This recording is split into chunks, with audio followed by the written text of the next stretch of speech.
kali ini kita akan melakukan wawancara yang bertema larangan mudik di masa pandemi.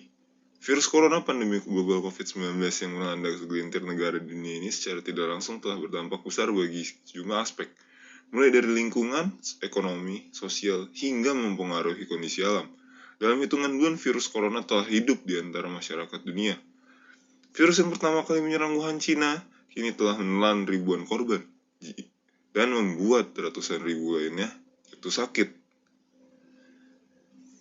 Yang akan kita bahas kali ini adalah bagaimana pemerintah dan aparat kepolisian mengaplikasikan larangan mudik tersebut. Karena seperti yang kita tahu, mudik sudah menjadi tradisi bagi masyarakat Indonesia itu sendiri dari tahun ke tahun. Nah, langsung saja kita akan bertanya-tanya kepada bintang tamu kita kali ini, yaitu ada perwakilan dari pihak Kementerian Kesehatan, yaitu Bapak Reza, dan juga ada perwakilan dari pihak kepolisian, yaitu ada Bapak Fahrudin. Selamat malam, Pak. Selamat malam Bung Alek. Oke, langsung saja kita akan bertanya kepada perwakilan dari Kementerian Kesehatan, yaitu Bapak Reza. Menurut Pak Reza, seberapa besar pengaruh pandemi COVID-19 ini terhadap mudik Lebaran 2021, Pak? Sangat berpengaruh ya Pak Alex ya. Jika kita lihat data Satgas COVID-19 tahun lalu, telah mengakibatkan kenaikan rata-rata jumlah kasus harian mencapai 413 sampai 559, serta jumlah kasus mingguan mencapai hingga 2.889 hingga 3.917. Sedangkan persentase kematian mingguan antara 28 sampai 66%, atau sebanyak 61 sampai 143 kasus kematian. Dan kenapa dilarangnya mudik ini? Untuk memutus kenaikan rantai COVID-19. Terus mengapa mudik Lebaran yang tidak diperbolehkan ya, Pak? Ya, seperti yang saya bilang tadi, kenaikan yang sangat signifikan. Dan maka dari itu, kenapa mudik ini dilarang? Untuk memutus dan kenaikan kasus COVID-19.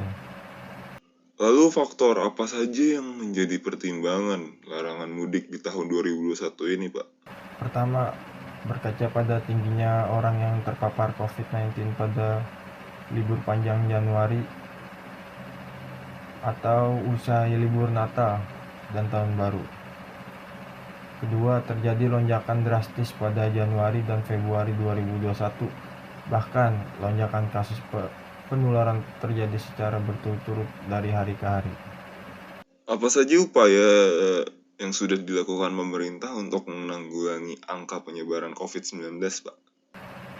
Ya, pemerintah saat ini sudah melakukan upaya untuk memutus rantai penularan virus corona ini dengan mengimbau untuk menjaga jarak, physical distancing, kerja di rumah, belajar di rumah, hingga beribadah di rumah, dan itu terus digaungkan oleh pemerintah. Oke, terima kasih untuk jawabannya Pak Reza.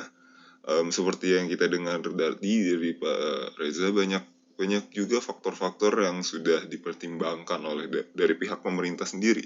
Nah, kali ini kita akan langsung saja bertanya-tanya pada pihak perwakilan dari Polri, yaitu Bapak Fahrudin. Pak Fahrudin, apa saja upaya yang dilakukan kepolisian, Pak, untuk mencegah masyarakat yang melakukan mudik di tahun ini? Ya, baik Bung Alek. Untuk saat ini upaya yang dilakukan kepolisian sendiri ialah melakukan penyekatan di titik rawan mudik. Karena mengacu pada Peraturan Menteri Nomor 13 Tahun 2021 tentang pengendalian transportasi selama masa Idul Fitri 1442 Hijriah. Ditakutkan para pemudik ini membawa virus ke kampung halamannya, sehingga terjadi lonjakan terpaparnya virus COVID-19 ini meningkat. Begitu Bung Alek. Lalu sanksi apa yang akan diberikan kepolisian kepada masyarakat yang masih melanggar aturan, Pak? Saat ini sanksi yang berat belum ada, tapi yang pasti pihak kepolisian akan menjaga ketat pos penyekatan. Dan apabila ada pemudik yang kekeh atau nakal, akan kami tindak lanjuti. Karena mengacu pada peraturan menteri tadi yang menghimbau untuk tidak mudik pada saat ini. Faktor apa saja yang menjadi pertimbangan dari pihak polisi mengenai larangan mudik di tahun 2021 ini, Pak? Ada 3 faktor. Yang pertama adalah untuk mencegah penularan COVID-19 itu sendiri. Dan yang kedua adalah mencegah kerumunan massa para pemudik, karena ditakutkan para pemudik berlibur ke tempat wisata dan berkerumun. Dan yang ketiga adalah agar pandemi ini cepat berlalu. Amin.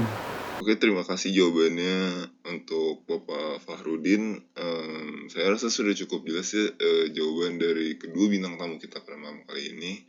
Ternyata sudah banyak faktor-faktor yang menjadi pertimbangan dari pihak Kementerian Kesehatan dan juga polisi sendiri. Dan sebagai masyarakat, alangkah baiknya kita melakukan apa yang sudah dihimbau oleh pemerintah dan juga bekerja sama bersama dengan kepolisian supaya virus COVID-19 ini cepat menghilang dan Indonesia kita bisa cepat sembuh. Terima kasih juga atas waktunya kepada bintang tamu kita pada malam ini, itu Pak Reza dan Pak Fahrudin. Atas waktunya, Pak, terima kasih. Saya rasa cukup untuk wawancara pada malam kali ini. Saya Alexandro Leonard pamit undur diri.